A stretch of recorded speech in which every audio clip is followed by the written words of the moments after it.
Hi all, എല്ലാവർക്കും നമസ്കാരം. പുതിയൊരു വീഡിയോയിലേക്ക് സ്വാഗതം. ഇന്ന് നമ്മൾ ഡിസ്കസ് ചെയ്യാൻ പോകുന്നത്, നമുക്കറിയാം RRB JEE CBT 1 നമുക്ക് സയൻസ് പോർഷൻ ഉണ്ട്, അതായത് ഫിസിക്സ് വരുന്നുണ്ട്. അപ്പൊ അതിനകത്ത് വരുന്ന ഒരു ടോപ്പിക്കാണ് ഫ്രിക്ഷൻ എന്ന് പറയുന്നത്. നമ്മൾ ചെറിയ ക്ലാസ്സസ്, അതായത് 8, 9, 10th ക്ലാസ്സിലൊക്കെ ഫ്രിക്ഷൻ പഠിച്ചിട്ടുള്ളതാണ്. വളരെ സിമ്പിൾ ആയിട്ടുള്ള തിയറിയാണ്. അപ്പൊ അതിന് കുറച്ച് പോർഷൻസും അത് റിലേറ്റഡ് ആയിട്ടുള്ള ക്വസ്റ്റ്യൻസുമാണ് നമ്മൾ ഇന്നത്തെ വീഡിയോയിൽ ഡിസ്കസ് ചെയ്യുന്നത്. അപ്പൊ നമുക്ക് ഫസ്റ്റ് ടോപ്പിക്കിലേക്ക് അല്ലെങ്കിൽ ഫസ്റ്റ് ഒരു ക്വസ്റ്റ്യനിലേക്ക് കടക്കാം. അപ്പൊ എപ്പോഴും നമ്മൾ ഒരു കാര്യം ആലോചിക്കേണ്ട, ഫ്രിക്ഷന്റെ ചാപ്റ്ററിൽ നമുക്ക് ഒരൊറ്റ കാര്യം മാത്രം ആലോചിച്ചാൽ മതി. അതായത് നമ്മൾ ഏത് ഡയറക്ഷനിലാണോ മൂവ് ചെയ്യുന്നത്. ഇപ്പം ഞാൻ ഇവിടെ നിന്ന് റൈറ്റിലേക്ക് മൂവ് ചെയ്യുന്നു എന്ന് വിചാരിക്കാം. അങ്ങനെയാണെങ്കിൽ എന്റെ റൈറ്റിലേക്ക് മൂവ് ചെയ്യുകയാണെങ്കിൽ ഫ്രിക്ഷൻ ആക്ട് ചെയ്യുന്ന ഡയറക്ഷൻ എന്ന് പറഞ്ഞു കഴിഞ്ഞാൽ നമ്മൾ ഏത് ഡയറക്ഷനിൽ മൂവ് ചെയ്യുന്നോ അതിന്റെ ജസ്റ്റ് ഓപ്പോസിറ്റ് ആയിരിക്കും. അതായത് നമ്മൾ എപ്പോഴും ഒരു ബോഡിക്ക് കൊടുക്കുന്ന മോഷനെ ഒപ്പോസ് ചെയ്യുന്ന ഫോഴ്സ് ആണ് ഫ്രിക്ഷണൽ ഫോഴ്സ്. ഈ ഒരു കൺസെപ്റ്റ് ആണ് മെയിൻ ആയിട്ട് ഫ്രിക്ഷനകത്ത് വേണ്ടത്. അതായത് നമ്മൾ ഏത് ഡയറക്ഷനിൽ ബോഡി മൂവ് ചെയ്യിക്കുന്നോ അതിന് ഓപ്പോസിറ്റ് ഡയറക്ഷനിൽ ഫ്രിക്ഷൻ എപ്പോഴും ആക്ട് ചെയ്യും. ഓക്കെ, അപ്പൊ അത് വെച്ചിട്ട് നമുക്ക് ഒരു ക്വസ്റ്റ്യൻ നോക്കാം. While pedalling of a bicycle നമുക്ക് എല്ലാവർക്കും അറിയാവുന്നതാണ് സൈക്കിള്.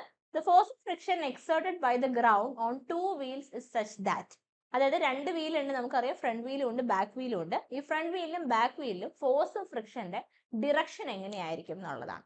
വളരെ സിമ്പിൾ ആയിട്ടുള്ള കൺസെപ്റ്റ് ആണ്. ഏത് ഡയറക്ഷനിൽ നമ്മുടെ വീല് മൂവ് ചെയ്യുന്നോ അതിന് ഓപ്പോസിറ്റ് ഡയറക്ഷൻ ആയിരിക്കും നമുക്ക് ഫ്രിക്ഷൻ ആക്ട് ചെയ്യാം. ആ ഒരു കൺസെപ്റ്റ് വെച്ച് ഈ ഒരു ക്വസ്റ്റ്യന്റെ ആൻസർ നമുക്ക് എഴുതാൻ പറ്റും. In the backward direction on both the wheels, in the forward direction on both the wheel, in the backward direction of the front wheel and in the forward direction on the rear wheel, in the forward direction of the front wheel and in the backward direction of the rear wheel. എന്തായാലും രണ്ട് forward direction അല്ല, because cycle തന്നെ മുന്നോട്ട് നീങ്ങുമ്പോഴത്തേക്ക് നമ്മുടെ friction അതിനെ ബാക്കിലേക്ക് move ചെയ്യാനേ നോക്കത്തുള്ളൂ. അപ്പൊ നമുക്ക് 2 വീലും സെപ്പറേറ്റ് എടുത്തൊന്ന് നോക്കണം. ഒരു ഫിഗർ വെച്ച് നോക്കാം. ഇതാണ് നമ്മുടെ സൈക്കിൾ എന്ന് വിചാരിക്കുക. ഒരു കുട്ടി ഇരുന്ന് സൈക്കിള് റൈഡ് ചെയ്യാണ്. റൈഡ് ചെയ്യുന്ന സമയത്ത് നമുക്കറിയാം നമ്മുടെ ഫ്രണ്ട് വീൽ എങ്ങോട്ടാണ്, നമ്മൾ പെഡൽ ചെയ്യുന്ന സമയത്ത് ഫ്രണ്ടിലേക്ക് മൂവ് ചെയ്യാൻ നോക്കും അല്ലെ, മുന്നോട്ട് മൂവ് ചെയ്യാൻ നോക്കും. അതുകൊണ്ട് തന്നെ ഫ്രണ്ട് വീലിൽ ആക്ട് ചെയ്യുന്ന ഫ്രിക്ഷണൽ ഫോഴ്സ് എന്തായിരിക്കും അത് ശ്രമിക്കുക, ഈ ഫ്രണ്ടിലോട്ട് മൂവ് ചെയ്യുന്ന ഡയറക്ഷൻ ബാക്കിലേക്ക് വലിച്ച് പുള്ളി ചെയ്യാൻ ശ്രദ്ധിക്കും അല്ലെ. അതായത് ഫ്രണ്ടിലേക്കുള്ള മോഷനെ ഒപ്പോസ് ചെയ്യുകയായിരിക്കും ഫ്രണ്ട് വീലിൽ ഫ്രിക്ഷൻ ചെയ്യുക. അപ്പൊ ഫ്രണ്ടിലേക്ക് മൂവ് ചെയ്യുന്ന വീലിന്റെ ഓപ്പോസിറ്റ് ഡയറക്ഷനിൽ ഫ്രിക്ഷണൽ ഫോഴ്സ് ആക്ട് ചെയ്യും. അതായത് ബാക്ക്വേർഡ് ഡയറക്ഷനിലായിരിക്കും ഫ്രണ്ട് വീലില് എന്ത് വരിക, ഫ്രിക്ഷണൽ ഫോഴ്സ്. മനസ്സിലായല്ലോ? ഫ്രണ്ട് വീല് മുന്നോട്ട് പോകുന്നത് കൊണ്ട് തന്നെ ഈ മുന്നോട്ട് പോകുന്ന മോഷനെ തടയാനായി ഫ്രിക്ഷൻ ഓപ്പോസിറ്റ് ഡയറക്ഷനിൽ ബാക്ക്വേർഡ് ഡയറക്ഷനിൽ വരും. സോ ബാക്ക്വേർഡ് ഡയറക്ഷൻ ആയിരിക്കും ഫ്രണ്ട് വീൽ ഉണ്ടാവുക. ഓക്കെ, അപ്പൊ ഫ്രണ്ട് വീലിന്റെ കാര്യം ക്ലിയർ ആണല്ലോ. ഇനി ബാക്ക് വീല് നോക്കിക്കേ. ബാക്ക് വീൽ എങ്ങനെയായിരിക്കും റൊട്ടേറ്റ് ചെയ്യാതെ, ഇങ്ങനെയൊക്കെ റൊട്ടേറ്റ് ചെയ്യാതെ ഈ ആരോ പോകുന്ന ഡയറക്ഷനിലേക്ക് ബാക്ക് വീല് കറങ്ങുക അല്ലെ. അപ്പൊ ബാക്ക് വീലിന്റെ ഡയറക്ഷൻ മോഷൻ എന്ന് പറയുന്നത് ഇങ്ങനെയാണ് വരിക. ഇങ്ങനെ പെഡൽ ചെയ്താലേ നമ്മുടെ ഫ്രണ്ട് വീല് മുന്നോട്ട് പോവുള്ളൂ അല്ലെ. അപ്പം ബാക്ക് വീലിന്റെ ഡയറക്ഷൻ എങ്ങനെയായിരിക്കും, ഈ ലെഫ്റ്റ് ഡയറക്ഷനിലോട്ട് മൂവ് ചെയ്യുന്നത് കൊണ്ട് തന്നെ ഫ്രിക്ഷൻ അതിനെ ഒപ്പോസ് ചെയ്ത് എങ്ങനെയായിരിക്കും, ഫ്രണ്ട് ഡയറക്ഷനിലായിരിക്കും ബാക്ക് വീലിൽ ഫ്രിക്ഷൻ ഡെവലപ്പ് ചെയ്യാം. അപ്പൊ ഫ്രണ്ട് വീലിനെ അപേക്ഷിച്ച് മുന്നോട്ട് പോകുന്നത് കൊണ്ട് ഫ്രിക്ഷണൽ ഫോഴ്സ് ബാക്ക്വേർഡ് ഡയറക്ഷനിലും, ബാക്ക് വീൽ അല്ലെ റിയർ വീലിനെ നമ്മളെ സംബന്ധിച്ച് അത് ബാക്ക്വേർഡ് ഡയറക്ഷനിലേക്ക് കറങ്ങി വരുന്നത് കൊണ്ട് ഫ്രിക്ഷൻ ഫോർവേഡ് ഡയറക്ഷനിലും ആയിരിക്കും.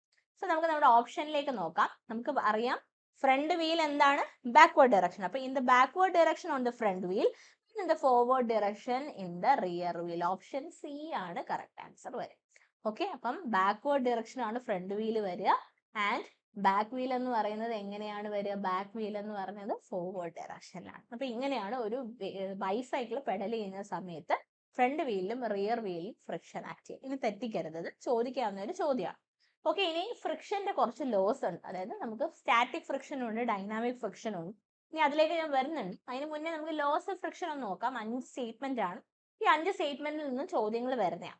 അപ്പൊ ആദ്യത്തെ കാര്യം നമ്മൾ നേരത്തെ പറഞ്ഞ പോലെ ഫോഴ്സ് ഓഫ് ഫ്രിക്ഷൻ എന്ന് പറയുന്നത് എപ്പോഴും ഏത് ഡയറക്ഷനിൽ ബോഡി മൂവ് ചെയ്യുന്നോ അതിന്റെ ഓപ്പോസിറ്റ് ഡയറക്ഷനിലായിരിക്കും. Force of friction always acts in a direction opposite to that in which the body tends to move. അത് ബോഡി മൂവ് ചെയ്യാൻ സാധ്യതയുള്ള ഡയറക്ഷൻ, മൂവ് ചെയ്യണം എന്നില്ല, മൂവ് ചെയ്യാൻ സാധ്യതയുള്ള ഡയറക്ഷന്റെ ഓപ്പോസിറ്റ് ഡയറക്ഷനിലായിരിക്കും എപ്പോഴും ഫോഴ്സ് ഓഫ് ഫ്രിക്ഷൻ ആക്ട് ചെയ്യുക. Okay, if the force of friction would have been absent, അതായത് ഫോഴ്സ് ഓഫ് ഫ്രിക്ഷൻ വരുന്നതേ ഉള്ളൂ, ഫോഴ്സ് ഓഫ് ഫ്രിക്ഷൻ ആബ്സെന്റ് ആണെങ്കിൽ ഇല്ല, സ്റ്റേറ്റ്മെന്റ് നോക്കണ്ട, നമ്മൾ ഏത് ഡയറക്ഷനിൽ ബോഡി ടെൻഡ്സ് ടു മൂവ് ചെയ്യാൻ സാധ്യതയുണ്ടോ ആ ഡയറക്ഷന് ഓപ്പോസിറ്റ് ആയിട്ടായിരിക്കും എപ്പോഴും ഫോഴ്സ് ഓഫ് ഫ്രിക്ഷൻ ആക്ട് ചെയ്യുക. ഓക്കെ, രണ്ടാമത്തെ magnitude of friction is exactly equal to the force which tends to move the body. ഇത് വളരെ ഇമ്പോർട്ടന്റ് ആണ്. അതായത് ഒരു ബോഡി ഒരു സർഫസിൽ റെസ്റ്റ് ചെയ്യുന്നു എന്ന് വിചാരിക്കാം. ഒരു ബ്ലോക്ക് ആണ്. ഈ ബ്ലോക്കിൽ ഞാൻ ഒരു 10 ന്യൂട്ടൺ കൊടുത്ത് ഇതിനെ റൈറ്റ് സൈഡിലോട്ട് മൂവ് ചെയ്യിക്കാൻ വിചാരിക്കുന്നു. ഓക്കെ, അപ്പൊ ഈ 10 ന്യൂട്ടനെയാണ് ഫ്രിക്ഷണൽ ഫോഴ്സ് എന്ത് ചെയ്യേണ്ടത്, റെസിസ്റ്റ് ചെയ്യേണ്ടത്. അതായത് ഈ 10 ന്യൂട്ടൺ കാരണം ഈ ബോഡി ഇവിടെ നിന്ന് അനങ്ങരുത്, അല്ലെങ്കിൽ റൈറ്റ് സൈഡിലേക്ക് മൂവ് ചെയ്യാൻ പോകുന്ന ബോഡീനെ ലെഫ്റ്റ് സൈഡിലേക്ക് കൊണ്ടുപോകണം. ആ ലെഫ്റ്റ് സൈഡിലേക്ക് വരുന്ന ഫോഴ്സ് ആണ് ഫ്രിക്ഷണൽ ഫോഴ്സ്. അത് എത്ര മാഗ്നിറ്റ്യൂഡ് മതി, 10 മതി. നമ്മൾ എത്ര ഫോഴ്സ് കൊടുത്ത് ആ ബോഡിയെ മൂവ് ചെയ്യിക്കാൻ നോക്കുന്നോ അത്രയും ഫോഴ്സ് തന്നെ ഫ്രിക്ഷൻ കൊടുക്കും. പക്ഷേ നോക്കിക്കോ, ഒരു ലിമിറ്റ് ഇല്ലേ ഇതിനൊക്കെ.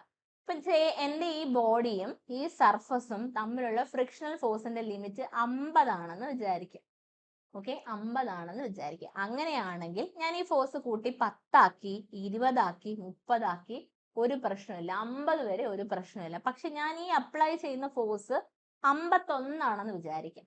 അതായത് ഈ സർഫസിന് ഈ ബോഡിയിലേക്ക് എക്സേർട്ട് ചെയ്യാൻ പറ്റുന്ന മാക്സിമം ഫ്രിക്ഷണൽ ഫോഴ്സ് 50 ആണ്. പക്ഷെ ഞാൻ കൊടുക്കുന്ന എക്സ്റ്റേണൽ ഫോഴ്സ് 51 ആണ്. അത് 50 വരെ ഈ ബോഡി ഇവിടെ നിന്ന് അനങ്ങാതിരിക്കാനുള്ള പണി ആര് ചെയ്തോളും, ഫ്രിക്ഷൻ ചെയ്തോളും. പക്ഷെ 51 ആയി കഴിഞ്ഞാൽ എന്റെ സർഫസിന് പിന്നെ റെസിസ്റ്റ് ചെയ്യാൻ പറ്റത്തില്ല. അതായത് അത്രയും ഫ്രിക്ഷണൽ ഫോഴ്സ് ഈ സർഫസിന് കൊടുക്കാനായിട്ട് സാധിക്കത്തില്ല. കാര്യം 50 വരെ ഇതിന് ലിമിറ്റ് ഉള്ളൂ.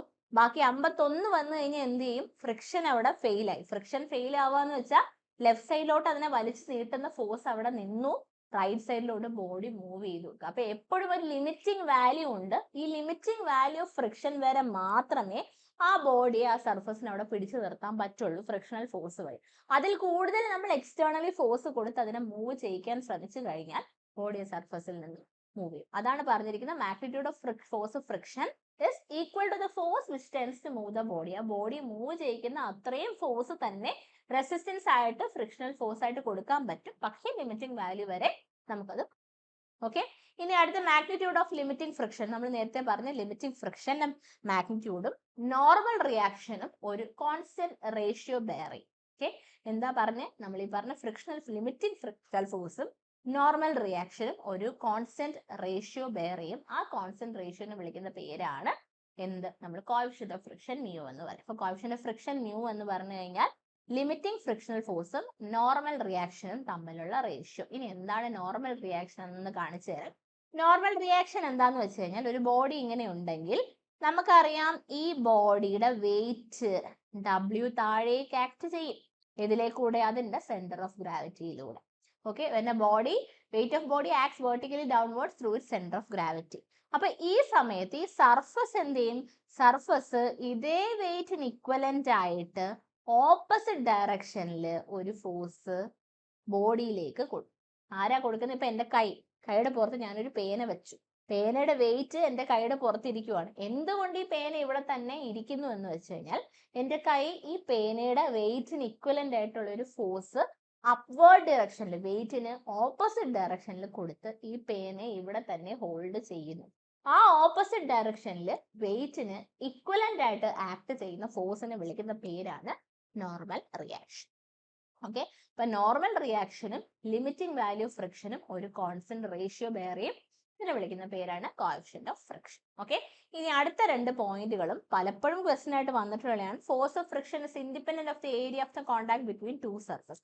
രണ്ട് സർഫസ് ഉണ്ടെങ്കിൽ ഈ രണ്ട് സർഫസും തമ്മിലുള്ള ഫ്രിക്ഷണൽ ഫോഴ്സ് എന്ന് പറയുന്നത് ഇത് രണ്ടിന്റെയും ഏരിയനെ ഡിപ്പെൻഡ് ചെയ്യത്തില്ല. ഓക്കെ, അടുത്തത് force of friction depends upon the roughness of the surface. Main ആയിട്ടും ഫോഴ്സ് ഓഫ് ഫ്രിക്ഷൻ ഡിപ്പെൻഡ് ചെയ്യുന്നത് സർഫസിന്റെ റഫ്നെസ്സിനെയാണ്.